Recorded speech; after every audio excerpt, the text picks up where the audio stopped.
Kung ang mukha ng Cesar ay nakaukit sa barya, ang imahe ng Diyos, ang mukha ng Diyos, saan nakaukit? Sa ating pagkatao. Kaya sa makatuwid, ano ang dapat ibigay sa Diyos? Ang dapat ibigay sa Diyos ay ang buo nating pagkatao. Our material resources can be shared to the government and for the welfare of other people. But our very selves, our whole person should only be given to God.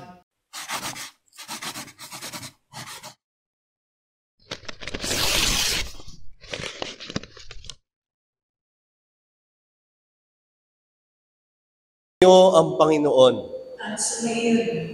Ang mabuting balita ng Panginoon ayon kay San Mateo. Noong panahong iyon, umalis ang mga Pariseo at pinag-usapan kung paano nila masisilo si Jesus sa kanyang pananalita. Kaya pinapunta nila sa kanya ang ilan sa kanilang mga alagad kasama ang ilang tauhan ni Herodes. Sinabi nila, "Guro, nalalaman namin kayo'y tapat at itinuturo ninyo ng buong katotohanan ang ibig ng Diyos na gawin ng mga tao. Wala kayong pinangingimian sapagkat pareho ang pagtingin ninyo sa tao. Ano po sa palagay ninyo? Naaayon ba sa kautusan na bumuwi sa Cesar o hindi?" Ngunit batid ni Jesus ang kanilang masamang layon. Kaya't sinabi niya, "Kayong mapagpaimbabaw, bakit ibig ninyo akong siluin? Akin na ang salaping pambuwis." At siya'y binigyan nila ng 1 denaryo. "Kaninong larawan ang pangalan at pangalan ang nakaukit dito?" tanong ni Jesus. "Sa Cesar po," tugon nila. At sinabi niya sa kanila, "Kung gayon, ibigay ninyo sa Cesar ang sa Cesar at sa Diyos ang sa Diyos." Ang mabuting balita ng Panginoon. Magandang umaga po sa inyong lahat.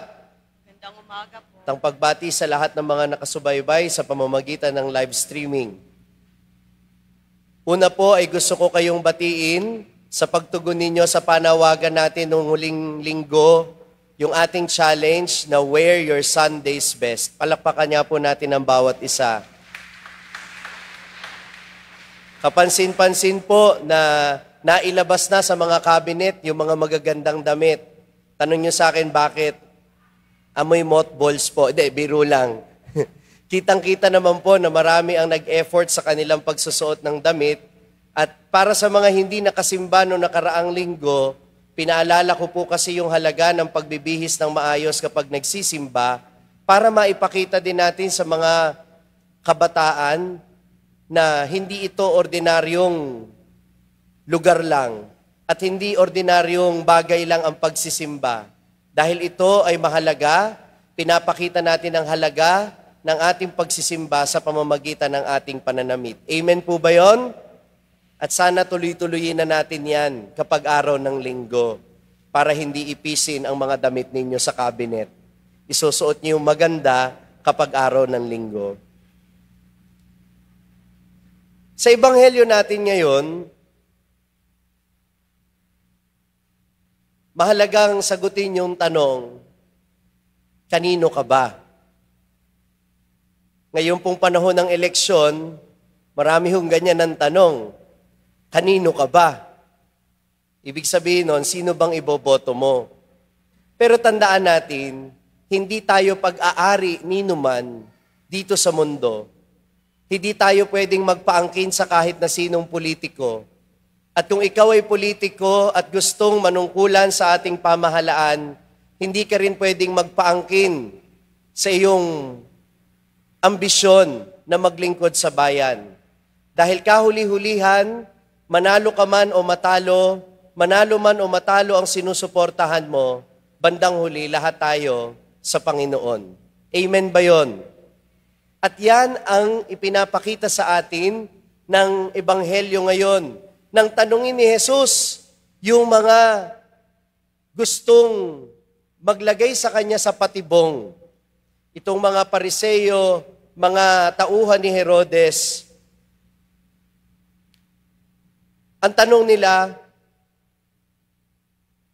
mabuti po ba ang magbuwis sa Cesar? Kapag sumagot si Jesus ng oo, magagalit sa kanya ang mga Pariseyo, ituturing siyang hindi mabuting Hudyo dahil yung binabayad na buwis nila ay ginagamit sa mga serbisyong pagano, nagpapagawa ng mga templo sa mga Diyos-Diyosan. Kaya yung pag-aambag mo na natutulungan mo yung mga bagay na ganon, na laban sa hangarin ng Diyos, hindi naaayon yan sa isip ng mga Pariseyo.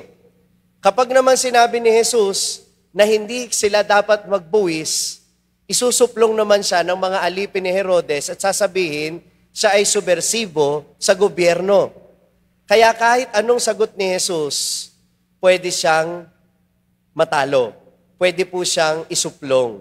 At yun naman talaga yung gustong mangyari ng mga kalaban niya. Pero matalino ang Panginoon. Ang tanong niya ay, ang sagot niya ay ito, nagpakuha muna siya ng barya na ginagamit na pambayad ng buwis. At tinanong niya, kaninong mukha ang nakaukit dyan at kaninong pangalan ang nakalagay dyan? Ano ang sabi nila? Kanino daw pangalan at mukha ang nakaukit sa barya?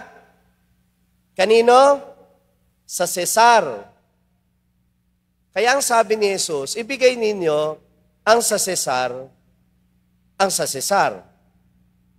Ibigay ninyo sa Cesar, ang sa Cesar.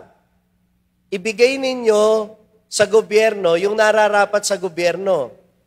Pero ano ang kasunod na binanggit ng Panginoon? Ibigay ninyo sa Diyos ang para sa Diyos. Ano ba ang para sa Diyos? Tanong, kung ang mukha ng Cesar ay nakaukit sa barya, ang imahe ng Diyos, ang mukha ng Diyos, saan nakaukit? Sa ating pagkatao. Kaya sa makatuwid, ano ang dapat ibigay sa Diyos? Ang dapat ibigay sa Diyos ay ang buo nating pagkatao. Our material resources can be shared to the government and for the welfare of other people. But our very selves, our whole person should only be given to God. Sa Diyos ka lang pwedeng magpaangkin. Kahit sa jowa mo, sa asawa mo, kahit sa taong gustong-gusto mo, huwag kang magpapaangkin.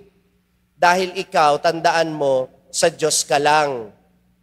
Kung ang jowa mo, dadalhin ka sa kasalanan, hindi ka dapat magpaangkin sa kanya. Kung ang pamahalaan, may mga panukalang batas at may patakaran na labag sa kalooban ng Diyos, huwag kang magpaangkin sa gobyerno. Sa katekismo ng ating simbahan, may karapatan tayong huwag sumunod sa pamahalaan kapag ang nais nito'y kapag ang nais nito ay nagdudulot ng kasalanan o labag sa kalooban ng Panginoon. Kaya po, minamahal kong mga kapatid, palagi nating tatandaan, our loyalty belongs to our God alone. Nakalulungkot isipin na yung iba, hindi pa rin makaget over sa nakaraang halalan. Akala nila nung binoto nila yung taong yon, kasama ng pagboto nila, yung buong pagkatao nila nakasangla na doon sa taong ibinoto nila na yon. Kaya kahit may mali nang ginagawa, kahit may mga red flags na, wala, nagbubulag-bulagan pa rin, ipinagtatanggol pa rin, at parang wala pa rin nakikitang mali. Bakit? Kasi nagpaangkin ka sa politiko, nakalimutan mo na dapat ka lang magpaangkin sa Diyos mo. At ang Diyos natin, hindi nais ang korupsyon. Ang Diyos natin, hindi nais na magbulag-bulagan tayo, na kapag may mali, parang wala tayong nakikita. Ito rin ang ibig sabihin ng sinabi ni Jesus na ibigay sa Cesar ang sa Cesar at sa Diyos ang sa Diyos. Ipinapaalala sa atin ng unang pagbasa natin ngayon na kahit yung mga taong hindi naniniwala sa Diyos, maaari silang gamiting instrumento ng Panginoon upang ang kanyang plano ay maganap. Sa unang pagbasa narinig natin si Haring Ciro. Siya po ay naging hari ng Babylonia, isa sa mga makapangyarihang bansa nung panahon na yon. Sila yung sumakop sa Israel. At nung naupo si Haring Ciro o si King Cyrus, binigyan niya ng pera ang mga Israelita para maitayo muli ang kanilang bayan at sila'y makauwi sa kanilang lupain. Kaya nga, sabi ni Propeta Isaiah sa unang pagbasa, bagamat hindi kinikilala ni Haring Ciro ang Diyos ng Israel, ginamit pa rin siyang instrumento ng Diyos upang maganap ang kanyang plano. At dapat naman din makita ng bawat namumuno sa pamahalaan at ngayon ng mga gustong tumakbo sa mga panunungkulan sa pamahalaan na anumang kapangyarihan dito sa mundo ay ipinagkatiwala lamang ng Diyos.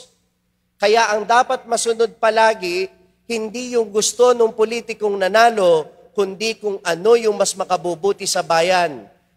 At walang iba, kundi iyan yung kalooban ng Diyos. Hindi nakadepende sa kung sinong mananalo. Ang dapat manaig sa ating bayan o sa ating mga barangay. Ang dapat na pagimpamantayan ng sino mang namumuno ay kung ano yung kabutihan ng bayan na ipinagkatiwala lamang ng Diyos sa kanila. Kaya kung paanong hindi tayo dapat magpaangkin sa mga politiko o sa kahit sinong tao, ang mga politiko hindi rin dapat maging mapag-angkin na para bang sila na ang Diyos kapag nanalo. Hindi mo na pwedeng tanungin saan napunta yung pondo, confidential. Hindi mo na pwedeng panagutin sa batas dahil sila'y politiko. Pinagkatiwala lang yung posisyon mo. Pag nawala rin yan sa'yo at pag nawala ka sa mundo, lahat tayo mananagot lang din sa Diyos. Tama o mali? Tama o mali? Kanino tayo? Sa Diyos tayo. Hindi tayo kung kani-kaninong tao. Yun ang ibig sabihin ng ibigay sa Diyos ang sa Diyos. Kaya naman, nais kong ipaalala sa inyong lahat, tayong lahat, nung ipinanganak tayo sa mundo, hindi naman tayo Kristiyano kaagad. Una tayong naging Pilipino bago tayo naging Kristiyano. Amen? Dahil una tayong ipinanganak bago tayo binyagan. Kaya, hindi po pwedeng mabuti lang tayong Kristiyano, pero hindi tayo mabuting mamamayang Pilipino. Mahalaga na tayo ay sumasampalataya sa Diyos. Pero mahalaga din na sinusunod natin ang mga batas ng ating bayan. Mahalaga din na pinapanagutan natin ang mga tungkulin na iniata sa atin ng bayan. Ngayon, tamang-tama, mag-e-eleksyon sa mga barangay at SK. Ang magandang pamantayan ng pagboto natin ay ito. Ito bang kandidato na iboboto ko ay merong sense of responsibility, hindi lang sa tao kundi sa Diyos. Kapag kaya siya ay nanungkulan, ang pamantayan kaya niya ay ayon sa kanyang sarili o ayon sa tunay na ikabubuti ng bayan, ayon din sa kalooban ng Diyos. Ang tao kayang ito may pananagutan sa Diyos dahil kahit pagkatapos ng eleksyon, makikita mo pa rin sa simbahan at hindi ka pagkampanyahan lang. At tayo bilang mga mamamayan, pagdating ng halalan, tiyakin nating boboto tayo. Dahil kung totoong mahal natin ang inang bayan, tayo ang pipili ng kung sino ang makabubuting mamahala para sa Kanya. Amen ba yun? Huwag naman kayong mag-outing sa araw ng eleksyon. At kung mag-outing kayo, bumoto muna kayo. Gamitin ninyo ang inyong karapatan dahil hindi lang ang mga nasa pamahalaan ang binigyan ng kapangyarihan. Kapag eleksyon, lahat tayo pinagtitiwalaan ng kapangyarihang mamuno ng mga. Kapag eleksyon, binibigyan tayo ng kapangyarihan na mamili ng mga mamumuno sa ating pamahalaan. Huwag nating sayangin, tandaan natin, mayroon tayong pananagutan. Ang mabuting Kristiyano, dapat mabuting mamamayang Pilipino. Amen. Kung na-bless ka ng pagninilay natin sa araw na ito, huwag mong kalimutang mag-subscribe sa page na ito at i-click ang bell button para manatiling updated sa tuwing nag-upload tayo ng mga pagninilay dito. At syempre, hindi pwedeng ikaw lang ang nabe-bless. Kung gusto mo ring ma-bless ang iyong mga kaibigan at mahal sa buhay, i-share ang link ng video na ito sa kanila. Ako po si Father Franz Dizon, ang content creator ng Sa Madaling Sabi na matatagpuan ninyo sa iba-ibang social media platforms. Pari ng Diocese ng Malolos. At ngayon ay matatagpuan na rin po ninyo ang aking mga pagninilay sa #1 Catholic app in the world, ang Hallow. 400,000 po na Pilipino na ang nakasubscribe sa Hallow. Ano pang hinihintay ninyo? I-download na po ninyo ng libre ang Hallow app sa inyo pong Google Play Store o kaya naman ay Apple App Store. Magkita-kita po tayo hanggang sa aking susunod na pagninilay dito sa ating page, ang Sa Madaling Sabi.